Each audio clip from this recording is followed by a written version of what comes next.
السلام علیکم ورحمۃ اللہ وبرکاتہ۔ آئیے میں آپ کو بتاتا چلوں آج کی اس ویڈیو میں کہ حضرت عمر رضی اللہ تعالی عنہ کس طریقے سے ایمان لاتے ہیں۔ معاملہ یہ ہوا تھا کہ اللہ کے نبی جس وقت لوگوں کو اسلام کی دعوت دینا شروع کرتے ہیں، جب لوگ مسلمان ہونا شروع ہوتے ہیں تو اس وقت بہت پریشانی آ رہی تھی۔ مسلمانوں پر بہت زیادہ ظلم و ستم کیا جا رہا تھا، کافر لوگ مسلمانوں کو زیادہ ستا رہے تھے۔ اس وقت سرزمین مکہ میں دو ہی شخص جو سب سے زیادہ بہادر اور نڈر تھا، طاقتور تھا، وہ ایک ابو جہل تھا اور ایک حضرت عمر تھے۔ تو اللہ کے نبی نے اللہ سے یہ دعا فرمائی تھی، اللہ ابو جہل اور عمر میں سے کسی ایک کو مسلمان فرما دے، کسی ایک کو مسلمان بنا دے، تاکہ دین اسلام بڑھتا رہے، تاکہ دین اسلام دنیا میں پھیلتا رہے۔ اللہ کے نبی نے یہ دعا مانگی کہ اللہ عمر ابو جہل میں سے کسی ایک کو تم مسلمان بنا دے، تو اللہ تبارک و تعالی نے آپ کی دعا کو قبول فرما لی اور حضرت عمر کو مسلمان بنا دیا، ایمان والا بنا دیا۔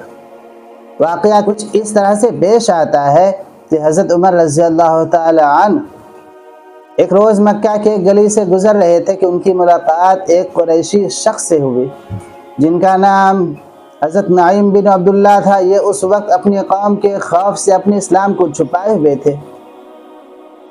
حضرت عمر کے ہاتھ میں تلوار تھی، یہ پریشان ہو گئے، ان سے پوچھا عمر کدھر جا رہے ہو، کیا ارادہ ہے؟ حضرت عمر بولے کہ محمد کا کام تمام کرنے جا رہا ہوں، یعنی محمد کو قتل کرنے جا رہا ہوں، معاذ اللہ۔ تب حضرت نعیم نے کہا پہلے اپنے گھر کی خبر لو، تمہاری بہن اور تمہارے بہنوئی تم مسلمان ہو چکے ہیں، محمد کا دین قبول کر چکے ہیں، لہٰذا پہلے اپنے گھر کی خبر لو۔ حضرت عمر رضی اللہ تعالی عنہ کا اتنا سننا تھا، وہ غصے میں آگے، جلال میں آگے، اپنی بہن کے گھر کی طرف چلے۔ حضرت عمر کی بہن کا نام فاطمہ تھا۔ یہ اپنے بہن کے گھر پہنچے، دروازے پر پہنچ کے انہوں نے دستک دی، دروازہ کھٹکھٹایا تو اندر سے آواز آئی، کون؟ عمر نے کہا میں عمر ہوں۔ اندر اس وقت حضرت خباب انہیں قرآن پڑھا رہے تھے، انہوں نے فوراً قرآن پاک کے اوراق چھپا دیے۔ حضرت فاطمہ نے دروازہ کھولا، یعنی پوچھا عمر کیوں آئے ہو؟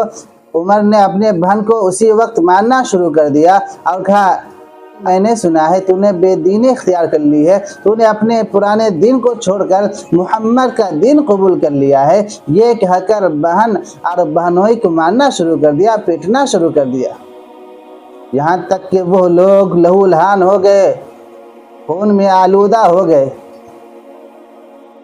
بہن اب بہنوئی نے کہا کہ اے عمر تم ہمیں جتنا بھی چاہو مار لو، ہم پر جتنا بھی ظلم و ستم کر لو، لیکن ہم نبی کریم صلی اللہ علیہ وسلم کا دین نہیں چھوڑیں گے، دین اسلام سے منہ نہیں پھیریں گے۔ جب عمر نے بہن کو روتے ہوئے دیکھا تو پوچھا یہ کون سی کتاب ہے جو تم پڑھ رہے ہو؟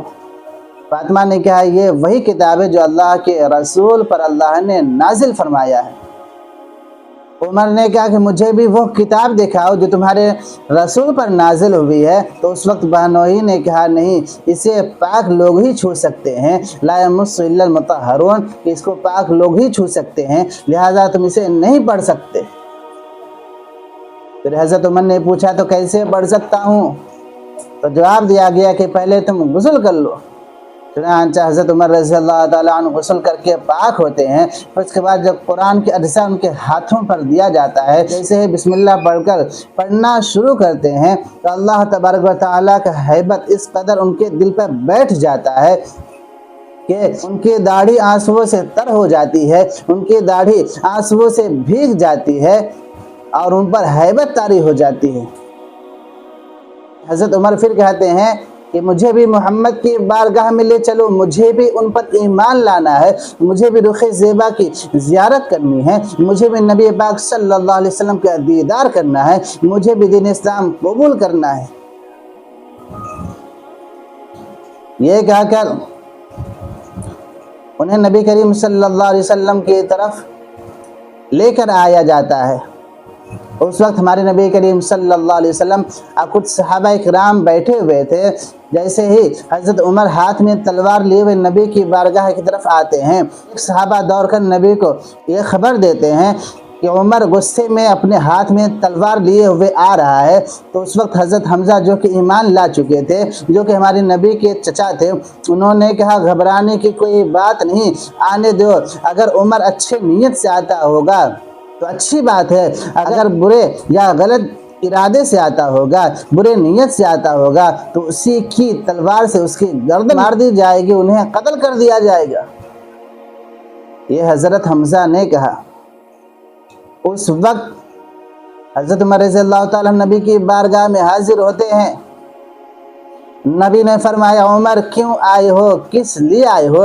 تو حضرت عمر نبی کے قدم نازہ پر جھک جاتے ہیں، نبی کے مقدس قدموں پر جانثار ہو جاتے ہیں اور نبی کی بارگاہ میں آ کر عرض کرتے ہیں یا رسول اللہ، میں اللہ و رسول پر ایمان لانے آیا ہوں۔ اس وقت وہ کلمہ طیب لا الہ الا اللہ محمد رسول اللہ پڑھ کر مسلمان ہو جاتے ہیں اور ہمیشہ ہمیشہ کے لیے نبی کے غلامی اختیار کر لیتے ہیں، نبی کے قدموں پر جانثار ہو جاتے ہیں۔ یہ اللہ تبارک و تعالیٰ کا فضل و کرم ہے کہ اللہ نے حضرت عمر کو اسلام کی دعوت سے سرفراز فرمایا، ایمان کی دولت سے سرفراز فرمایا۔